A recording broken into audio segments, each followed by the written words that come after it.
Hey,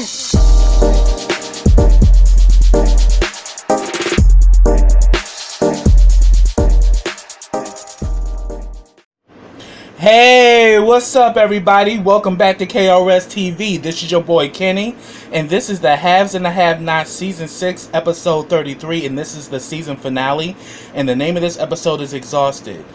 I know that this interview was late, but I do apologize everybody, but I've been under the weather for over a week, and I'm doing a lot better now, but let's just say I was definitely going through a rough patch, and I do apologize that this video was late, but I had to talk about it because this season finale was everything. Tyler Perry did his thing on this season finale. I was so here for it, and so many things went down, and I can't wait to talk about it. So let me begin. Now, the episode picked up where it left off. Veronica walks in on Jeffrey and Madison lip locking in the closet.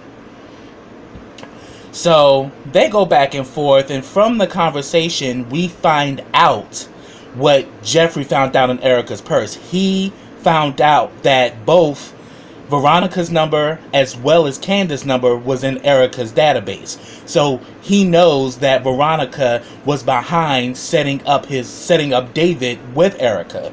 So he's pretty much saying that I know your whole scheme, and I'm taking this to the police. And he's like, why the hell are you even here? You know, do you have a key to this place or something? Why do you keep popping up here? I told your ass not to come here. And she's like, yeah, whatever. But then she starts making her little jabs, and she goes over, so who's your little friend over here that you was up here getting all fresh with? And he tells her that his name is Madison. She's like, oh, Madison? I know a girl named Madison. Now I know too. I'm like, Veronica, you are so out of line. You are out of line because, first of all, you don't even know this boy, and you already coming for him. And then she starts going off like, oh yeah, and it's funny that the two of you are in a closet. And she's saying that, like, and I'm getting sick of you in this nasty shit, Jeffrey. I mean, could you at least get a black man if you're going to be doing this gay shit? And it gets to the point where he tells her, like, look, I'm getting tired of your crap. Get the hell out of Dad's house. And she's like, excuse me? He says, I'm not kidding. Get your ass out of Dad's house. And then she decides to flip it and was like, oh, you think he's your daddy, huh? Well, he ain't your daddy. And I'm not kidding with you. I'm like, oh no, this bitch didn't. But then again, I wouldn't put it past Veronica, because we know that Veronica is nothing but a hot box tramp, and she is quick to run up on some dick. You know, and she's probably been doing this the whole marriage between her and David. So this whole scenario that we seen with her and Benny, she been doing shit like that. And we know that she also had an affiliation with Derek in the past. So my theory, and this will be crazy, that Derek is could possibly not only be Jeffrey's father, but also he also is the same man that raped Hannah. And he also is Candice's father. So that would make Jeffrey and Candice half brother and sister. That would be crazy. That the whole time, you know, she has her brother Benny, but then she also has her brother Jeffrey. But that's just a theory. We just have to keep watching to see how this is all going to play out. But I wouldn't put it past Veronica that David is not Jeffrey's father, because we know that Veronica's a slut. You know, and then all of a sudden, you know, Madison is just seeing all of this go down, and Madison's trying to leave, and she's like, oh, what? What's wrong? You scared, little girl, Madison?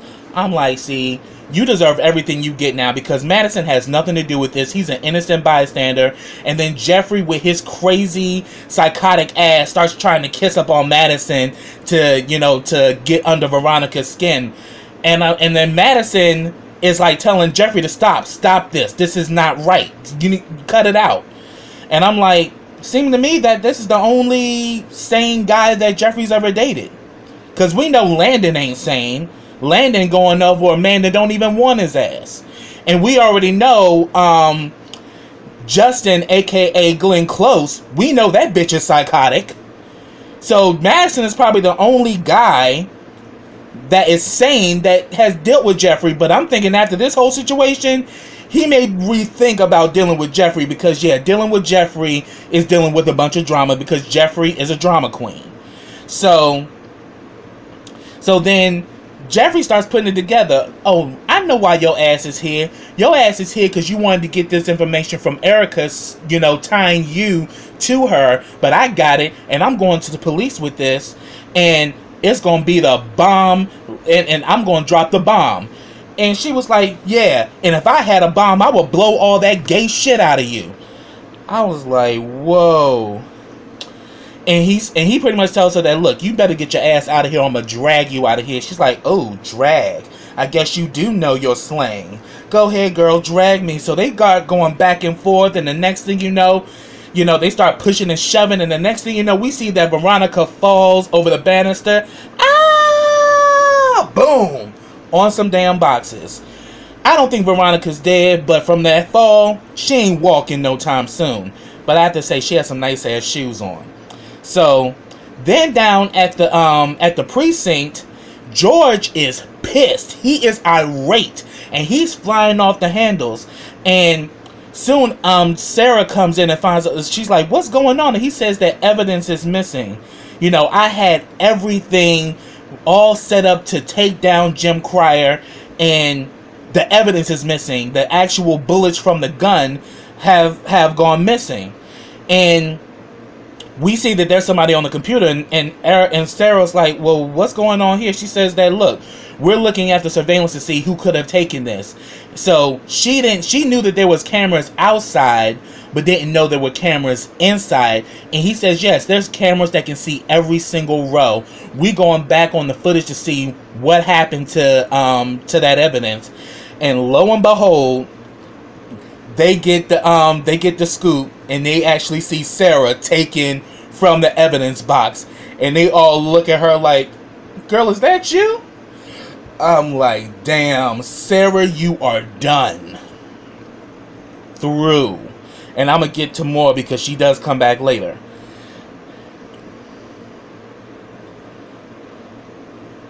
Now, then we get a scene with Hannah and Derek. You know, she talks to her, and Derek are going back and forth, and now she got her leg up on Derek. So Derek is maybe a few inches away from taking Hannah down, baby. Hannah getting closer. She's starting to let that wall down, and you know, it's getting to the point where she's about to let Derek take her all the way home, baby. And they're talking about her house being lost in the fire, and talks about how Catherine was there for her, but then, you know, all the crap she's been dealing with Jim, you know. And she pretty much says that, look, I'm just a simple woman. I'm just trying to do what I can. But he was saying that, look, we can make things happen. You know, I got you. But she says, I'm so used to a man not helping me and all that. But he says, well, you need to get used to it, because I'm right here and I ain't going nowhere. So we see that he's still working his swag, and she's still, you know, being kind of like the cat and wants him to chase her. It's really cute. And then all of a sudden, Benny's old simple ass coming in like, man, you still here? And I'm like, I thought that the two of you had a good male bonding moment, and you know that this is your mom's man. Why are you tripping that he there? And especially after bullshit you pulled, why are you even questioning that situation anyway? So pretty much, you know, Derek leaves to leave Benny and Hannah to talk. And Benny pretty much laying like, look, you know, I ain't giving them back the money. So it is what it is. And he was like, I don't get you, Ma. You know, this is an opportunity for us to finally have something. We got real money in our account, and you don't even want to touch it. And, you know, it's like you always want to struggle all the time, and I don't get that about you. So I'm like, oh, Benny getting real fresh. But didn't realize that Hannah had the upper hand. And she pretty much told him that, look, you know, you had an opportunity to do the right thing, and you chose to listen to your sister. You allowed your sister's own intentions to get into your mind, and she's not gonna follow through with what she's telling you. And here it is, you done sat up here and you literally keeping these people's money from ransom. And she pretty much told him that you got to get the hell up out of here.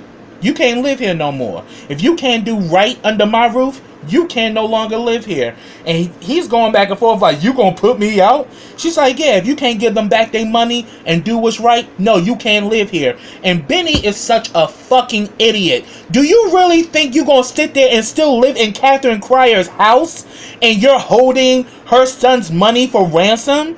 You can't even spend the money unless Hannah signs off on it, because it's a joint account. So what's smart? What goes on in your fucking brain, Benny, to think that shit was okay?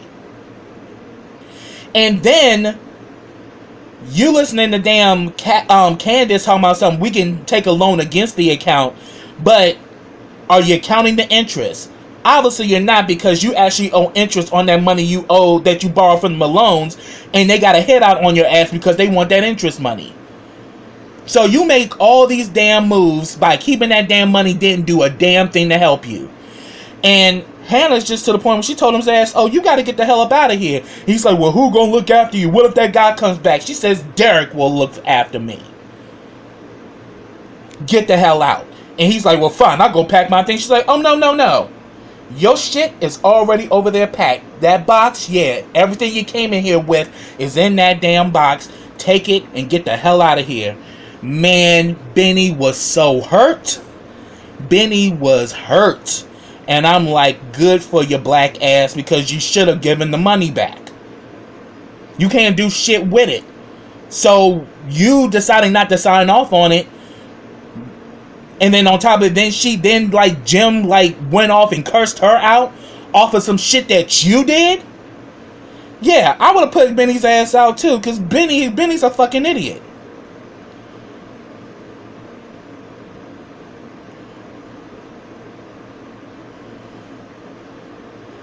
So then after that, we see that Jim and David have a phone conversation.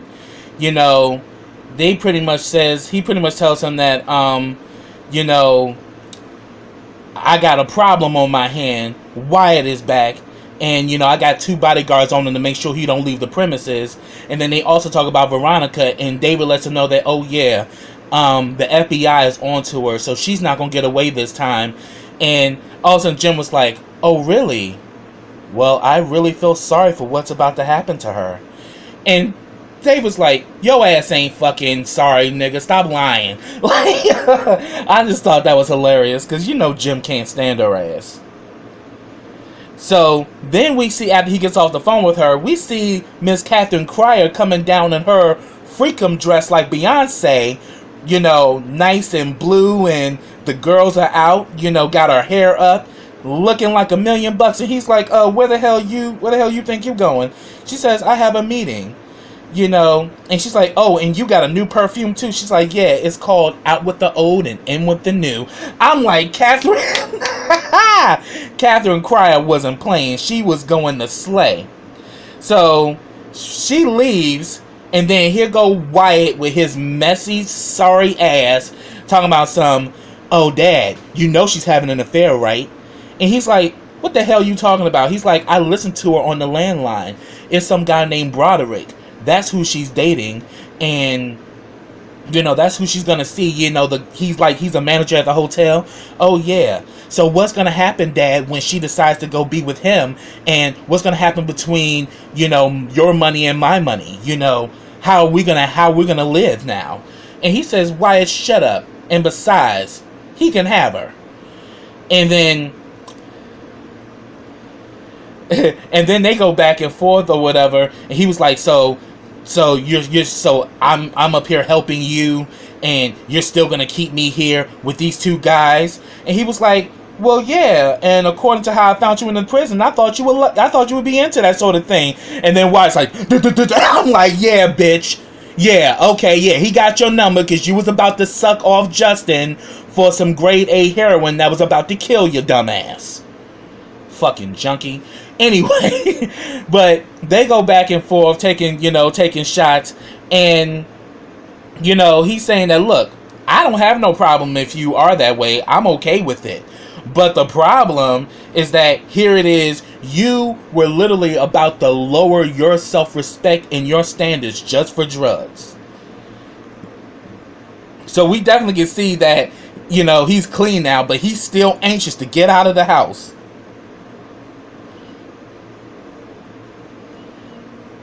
And then that damn Wyatt starts still talking his shit to my son. I'm gonna kill you and Mom.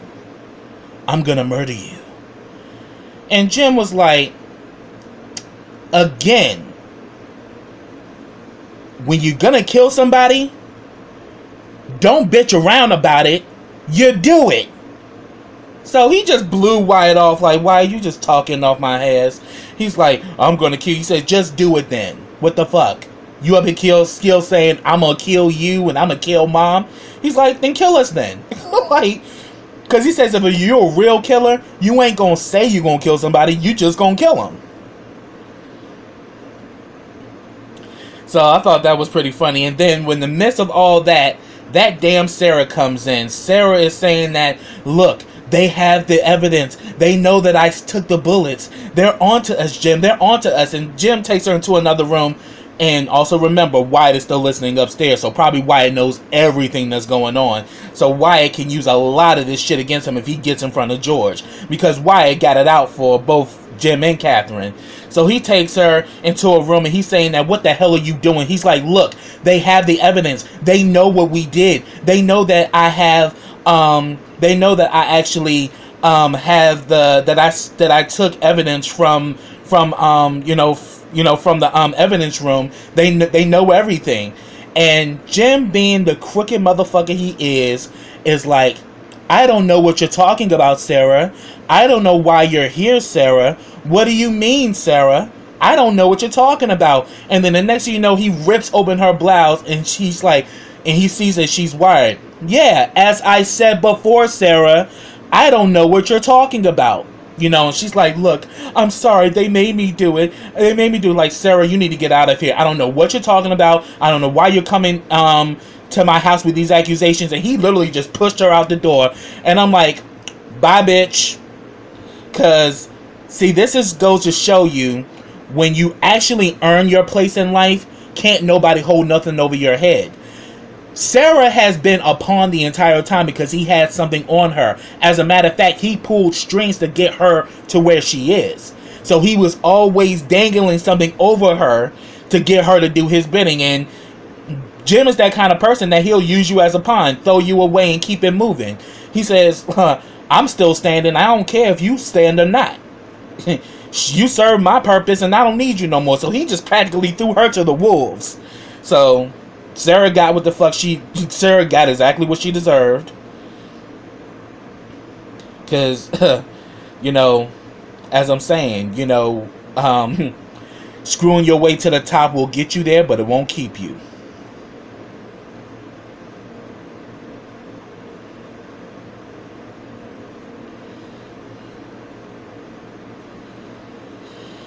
So then we get a scene with Landon and Candice. They meet back at the Artesian. And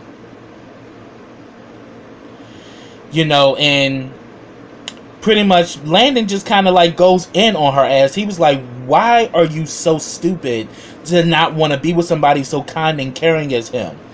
And he was like, why are you being so cold-hearted? Is it because of Oscar? And she was like, what are you talking about? He's like, yeah, the con woman got conned, so now you're bitter, and now you're afraid of letting him in because you think the same thing's gonna happen.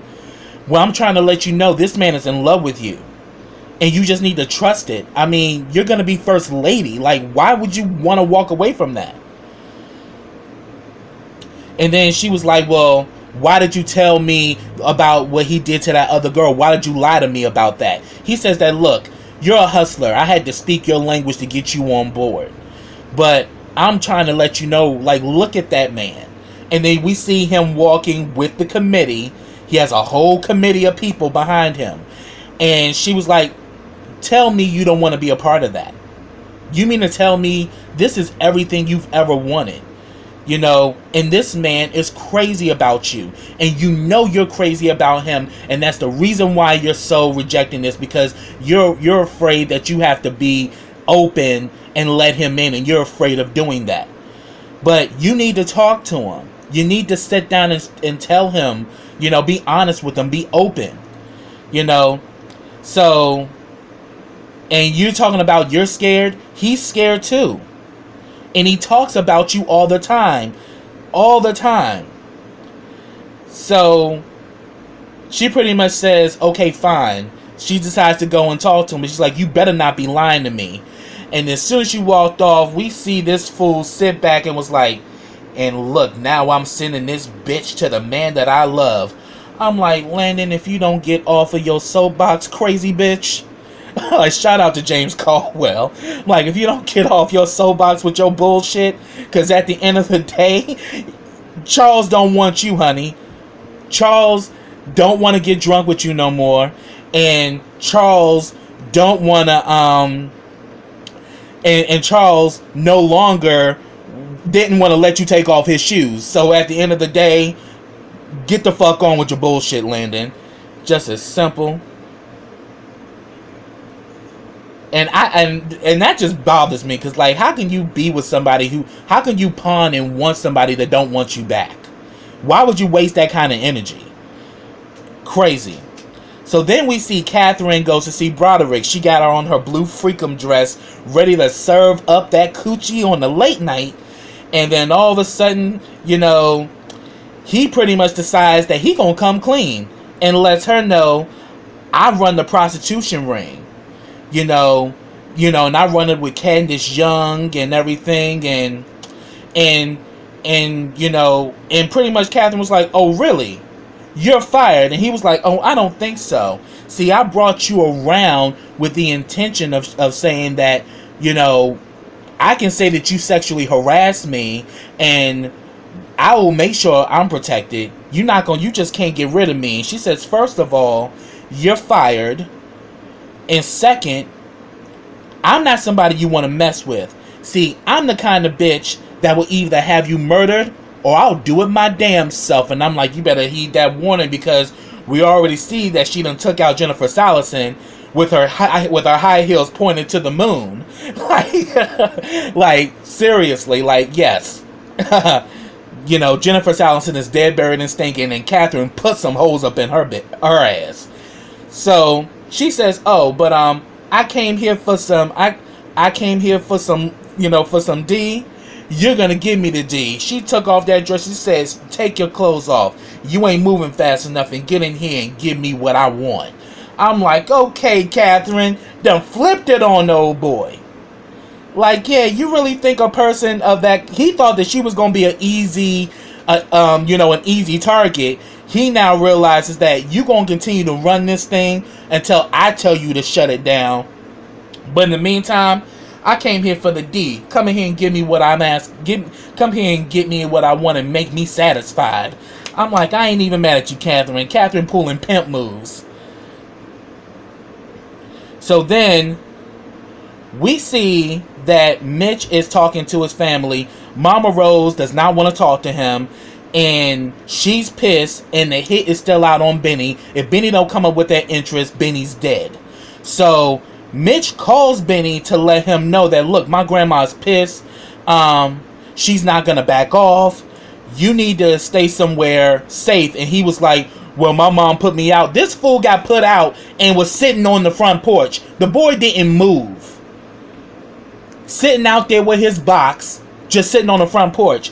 And Mitch told him, look, bruh, you need to go back in the house. You need to let your mother know what's going on so she can let you back in the house. And he's like, I'm not going back in the house. I'm not going back in the house. She put me out. I'm not going back in there. You know, it is what it is. And I'm like, Benny, these are the top results. Sorry about that.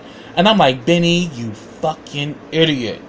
You got organized crime after you. And he is just being very nonchalant. I'm not going back in the house. I ain't doing nothing. And Mitch was like, well, I'm about to come and get you. And he's like, well, fine, you can come get me, but I ain't going back in the house. I'm just not going. I mean, I literally had to fight because I so wanted to jump into the damn TV screen and beat the living daylights out of Benny, because Benny is an idiot. Dude, there's a hit out on you. This is organized crime, meaning they have high-level people on payroll that will handle their business, and they won't bat an eye doing it. And you have the nerve to talk some shit? You think that you're untouchable? Really, dude? That shit just pissed me all the way off. So then we finally see that Candice goes up to Charles and she apologizes for what happened at the restaurant. And he was like, I understand, you've been through a lot. And she says that, you know, I'm scared, you know, and I'm scared because I can be myself with you. And I'm angry, you know, and he says that, yeah, I'm pretty sure you're tired after all you've done with, you know, with all of this stuff. And then she just admits that, yeah, I'm exhausted, you know. And he was like, yeah, I felt the same way after my wife's death, you know. I didn't know who I can trust, and I didn't know who I could turn to. And I was alone for a long time, so I know exactly how you feel. But then she pretty much says that I want to trust you and I want to let you in, but I'm afraid of you. You know, because you're too perfect. And I don't know if I can take another heartbreak. And he pretty much says that, he pretty much tells her to, look, trust me. Let me take you away.